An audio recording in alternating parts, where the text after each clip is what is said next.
Joining me right now is Congresswoman Susan Wild. Congresswoman, thank you so much for being here.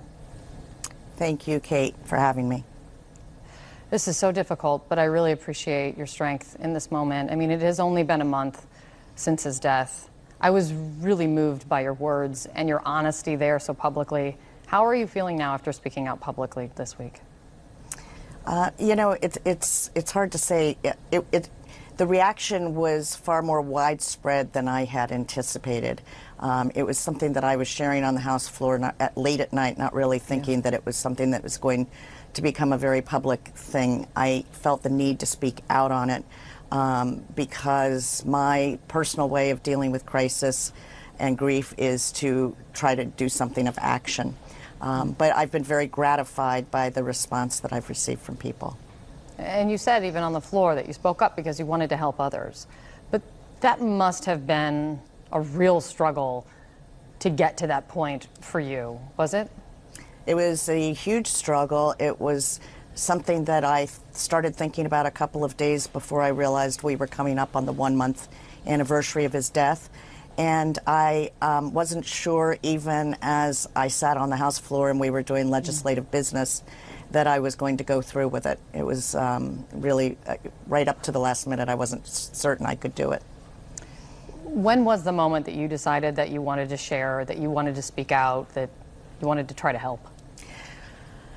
You know, it's hard to say. I started doing a lot of reading and research right after his death. I wanted to understand more about this issue. And as I read and realized that the prevalence of suicide, and more alarmingly, the increasing numbers of suicides in this country, the 47,000 people died by their own hand in 2017, which is just astonishing to me.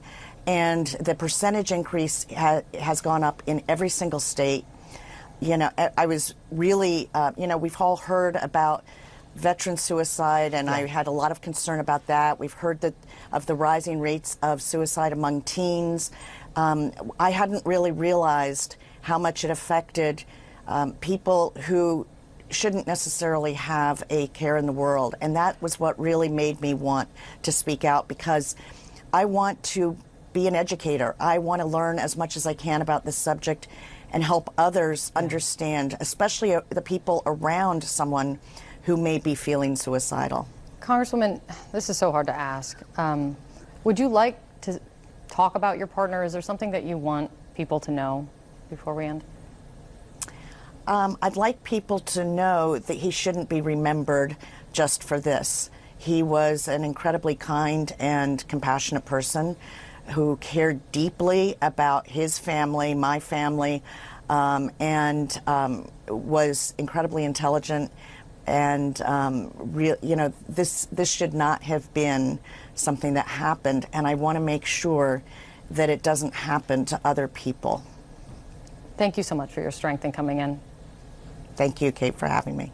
And to her point, if you know anyone who is struggling or you yourself need help, there is help out there. The National Suicide Prevention Lifeline, they're there 24 hours a day. The number is there right there on your screen, 800-273-8255.